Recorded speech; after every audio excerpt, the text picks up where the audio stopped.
Hi hello నమస్తే. నేను మీ కౌండిన్య. మొత్తానికి సినీ నటుడు, దర్శకుడు, నిర్మాత అయినటువంటి తమ్మారెడ్డి భరద్వాజ్ చేసినటువంటి వ్యాఖ్యలు ఇప్పుడు 2 తెలుగు రాష్ట్రాల్లోనూ సంచలనంగా మారిపోయాయి. మరీ ముఖ్యంగా తాజా రాజకీయ పరిణామాలపై, అదేవిధంగా అమరావతి రాజధానిపై వైఎస్ జగన్మోహన్ రెడ్డికి, చంద్రబాబు నాయుడికి ఆయన చురకలు అంటించడం జరిగింది.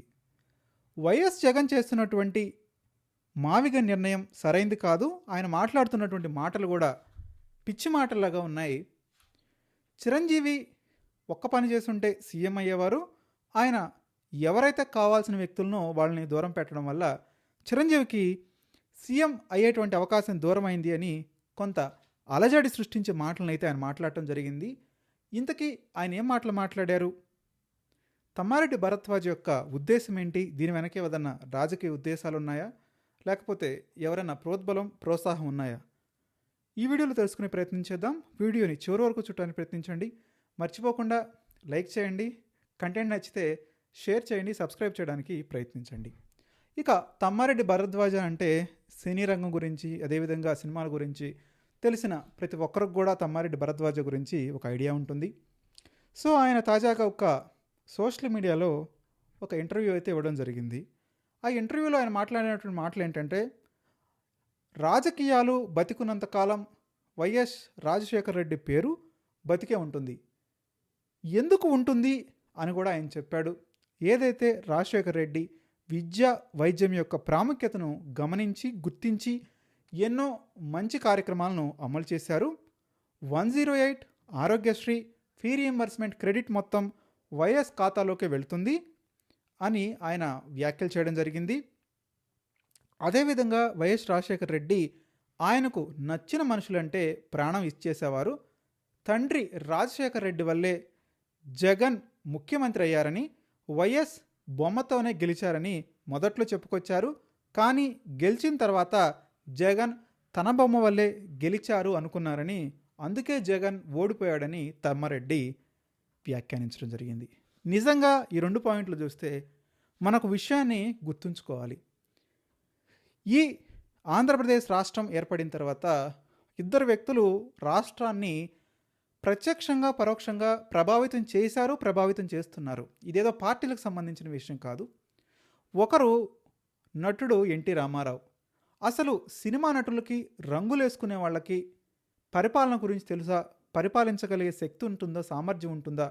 వాళ్ళకి ఏమీ తెలీదు అని అప్పటి కాంగ్రెస్ మంత్రులు, కాంగ్రెస్ నాయకులు మాట్లాడినటువంటి సందర్భంలో అది తప్పు, నేను సామాన్యుడికి దగ్గరగా ఉంటాను, ప్రజలే దేవుళ్ళు, సమాజమే దేవాలయం అని ముందుకొచ్చి పార్టీని ఎస్టాబ్లిష్ చేయడం జరిగింది.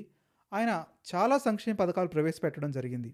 ఇప్పటికే మనం మాట్లాడుకుంటాం, కిలో ₹2 బియ్యం పథకం అయితేనేమండి, కూడు గూడు గుడ్డ, ప్రతి ఒక్కరికి ఇల్లుండాలి, కాస్త ఒక ముద్దుండాలి అని ఆ రోజుల్లోనే ఎన్టీఆర్ చేసినటువంటి ప్రోత్సాహాలు అయితేనేమండి, అదేవిధంగా రెవెన్యూలో అంతకుముందు మున్సూబులు, కరణాలు ఉండేవాళ్ళు, అది తెలంగాణలో ఎక్కువ ఉండేవాళ్ళు, పీడించుకు తినేవాళ్ళు. వాళ్ళు వాటిని శాశ్వతంగా రద్దు చేసి ఎంఆర్ఓలు, విఆర్ఓలు, ఈ మండల వ్యవస్థను తీసుకొచ్చారు, తాలూకాలను రద్దు చేశారు.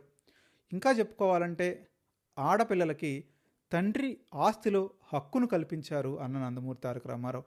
హంద్రీనేవా ప్రాజెక్టు కానివ్వండి, గాలేరు నగర్ కానివ్వండి, చెన్నైకి వాటర్ ఇవ్వటంలో కానివ్వండి, చాలా అంటే చాలా అభివృద్ధి కార్యక్రమాల్లో, అదేవిధంగా పీపుల్ సెంట్రిక్గా మనకి పరిపాలన చేసిన వాళ్ళలో నందమూరి తారక రామారావు మొదటి వ్యక్తి. అంటే ఆయన ఇప్పటికి కూడా కాంగ్రెస్ వాదులు కానీ, వైసీపీ వాదులు కానీ విమర్శించలేనటువంటి రాజకీయం చేశాడు. అది గొప్పతనం అక్కడ. అంటే ఆయన విధి విధానాలు, పార్టీ విధానాల మీద వ్యతిరేకించవచ్చు, కానీ ఎన్టీఆర్ని ఎవరు తప్పు పట్టరు. దట్ ఈజ్ ఎన్టీఆర్. సో అంత స్థాయిలోనే గుర్తింపు పొందినటువంటి నాయకుడు వైఎస్ రాజశేఖర రెడ్డి. అంటే మహానేత అని వీళ్ళు అంటారు, మహామేత అని వాళ్ళు అంటారు. అంటే రాజకీయాల్లో అవినీతి మనం వేరు చేసి చూడలేం. రెండు కలగాపులగం, ఒక కామల పిల్లలాగా తయారైపోయాయి ఈ రోజుల్లో. సో ఈ అవినీతిని కాసే పక్కన పెడితే నిజంగా పీపుల్ సెంట్రిక్గా ఒక ఫీ రీయింబర్స్మెంట్ పథకం తీసుకోండి, గుండెల మీద చేసుకొని చెప్పండి. ఇప్పుడు ఐటీ ఇంజనీర్స్లో కానివ్వండి, బ్లూ కాలర్, వైట్ కాలర్ జాబ్స్లో కానివ్వండి, ఎంతమంది నిజంగా బయటకు వచ్చి ఫీ రీయింబర్స్మెంట్ ద్వారా బెనిఫిట్ పొందిన వాళ్ళు మాట్లాడండి. బోలెడంతమంది వాళ్ళ కుటుంబాలన్నీ బాగుపడ్డాయి. చాలా అంటే చాలా కళ్ళ ముందు ఉన్నాయి. మనకి. ఇవన్నీ కూడా నగ్న సత్యాలు. వీటిని మనం మార్చలేం. నువ్వు విపరీతమైన విమర్శలు చేయొచ్చు, అవినీతి అనొచ్చు, ఏదైనా మాట్లాడొచ్చు. కానీ ఆ కుటుంబానికి ఏదైతే వాళ్ళు ఆదరువుగా నిలబడ్డాడో రాజశేఖర్ రెడ్డి పేరు నువ్వు చిరస్థాయిగా నిలిచిపోయింది. అది ఆంధ్రప్రదేశ్ రాష్ట్ర చరిత్రలో సువర్ణాక్షరాలతో లిఖించబడిపోయింది. ఇక నువ్వు మార్చలేవు దాన్ని. నువ్వు మార్చితే నిన్నే అంటారు జనాలు. ఎందుకంటే ఆ రోజు బెనిఫిట్ పొందారు, కుటుంబాలు బాగుపడ్డాయి. అవినీతి ఉంటుంది, లేకుండా నేనేం అనలేదు. అది జలయజ్ఞంలో అవినీతి అందామా, ఏదైతే ఈ ఫీ రియంబర్స్మెంట్ ఎక్కువ కాలేజీలను ఎస్టాబ్లిష్ చేయడం వల్ల కొంత ఇబ్బందులు అందామా, ఉద్యోగాల్లో ఇబ్బందులు అందామా, ఉంటాయి. కాకపోతే ఏంటంటే ఈ ఆలోచన రావడం గొప్పతనం కదా. మరి ఇదే 9 సంవత్సరాలు ముఖ్యమంత్రిగా చేసిన అప్పటికి చంద్రబాబు నాయుడికి ఎందుకు రాలేదు ఆలోచన?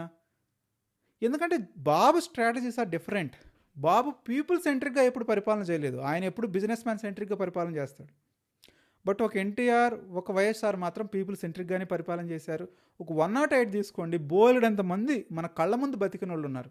హార్ట్ అటాక్లు వచ్చి అన్యాయంగా మధ్యలోనే చనిపోతున్న వ్యక్తులకి 108 కానివ్వండి, ఆరోగ్యశ్రీ కానివ్వండి, చాలా అంటే చాలా ఉపయోగపడ్డాయి. ఆ ఉపయోగపడ్డాయి కాబట్టే ప్రజలు కృతజ్ఞతగా మళ్ళీ ఓట్లేసి గెలిపించారు.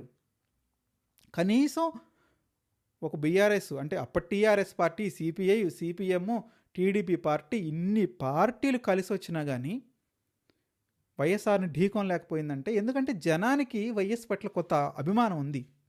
ఆ అభిమానం గెలిపించింది. అయినప్పటికీ అత్యవసర మార్కులు వేశారని వైఎస్ అన్నాడు అనుకోండి, but that is the credibility of YS Rajasekhara Reddy. అదే వైఎస్ రాజశేఖర రెడ్డి పేరు చెప్పుకొని రాజకీయాల్లోకి వచ్చినటువంటి వైఎస్ జగన్మోహన్ రెడ్డి తండ్రిని మరపిస్తాను అని చెప్పాడు, కానీ అది స్టేట్మెంట్ కానీ మిగిలిపోయింది. బట్ రియాలిటీలో ప్రూవెన్ కాలేదు. ఇది చాలామందికి తెలుసు. అంటే వైసీపీ వాళ్ళు బాధపడతారేమో, మీరు రియాలిటీని ఒప్పుకోండి, మీరు కొంచెం ఎదుగుతారు. ఎందుకంటే వైఎస్ఆర్ని మరిపించలేదు, ఈయనదొక వేరే డైమెన్షన్. అంటే జగన్ అభిప్రాయం కూడా కరెక్టే. ఎందుకంటే వైఎస్ఆర్ అనేటువంటి ఒక మర్రి చెట్టు నీడలో జగన్ ఎప్పుడూ మొక్కలాగా ఎదగలేడు. ఆయనకంటూ ఒక స్పెసిఫిక్ స్ట్రాటజీ ఉండాలి, ఆయనకంటూ స్పెసిఫిక్ స్పేస్ ఉండాలి. ఆ స్పేస్ ఆయన క్రియేట్ చేసుకోగలగాలి. ఎందుకంటే ఆయన రాజకీయం చేసేది చంద్రబాబు నాయుడు లాంటి ఒక టాల్ ఫిగర్ తోటి. చంద్రబాబు నాయుడు కంటే ఐటీ తీసుకొచ్చాడని, అభివృద్ధి చేస్తాడని, ఆయనకున్నటువంటి గానా బజానా మీడియా కానివ్వండి, ఆయన సెల్ఫ్ ఎక్స్పోజర్ కానివ్వండి, చాలా ఎక్కువగా చేసుకుంటాడు. ఆయన తన గురించి తాను ఎక్కువ చెప్పుకుంటాడు. సో ఆ స్కిల్స్ లేవు కాబట్టి జగన్మోహన్ రెడ్డికి. సో జగన్మోహన్ రెడ్డి ఆబ్వియస్గా వైఎస్ అనే మర్రి చెట్టును తప్పించి తను ఎదగడానికి ట్రై చేశాడు. సో అదొక స్ట్రాటజీనే, తప్పేం లేదు. అదేవిధంగా జగన్మోహన్ రెడ్డి ఒకానొక టైంలో ఎలా మారిపోయాడంటే, మనకు గుర్తుందే ఉంటుంది మీకు, రఘురామకృష్ణరాజు ఇష్యూలో నేను రఘురామకృష్ణరాజు జగన్ బొమ్మ పెట్టి గెలుచుకున్నాడని, లేదు నేను నా బొమ్మ పెట్టి గెలిచానని, అసలు నువ్వే వైఎస్ రాజశేఖర రెడ్డి బొమ్మ పెట్టి గెలిచావని ఒక పెద్ద యుద్ధం జరిగింది 2019 to 21 in between that. So ఇదే చాలా ఎక్కువగా రైస్ చేశారు.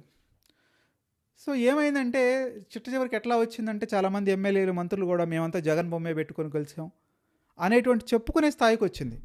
సో ఆ చెప్పుకోవటం తప్పంటాడు తమ్మారెడ్డి భరద్వాజ. ఎందుకంటే మీరు వైఎస్ రాజశేఖర రెడ్డి అనే మర్రి చెట్టు బొమ్మలోనే మీరు ఉన్నారు కాబట్టి దాన్ని ఆయన సమర్థించడం లేదు. ఇంకొన్ని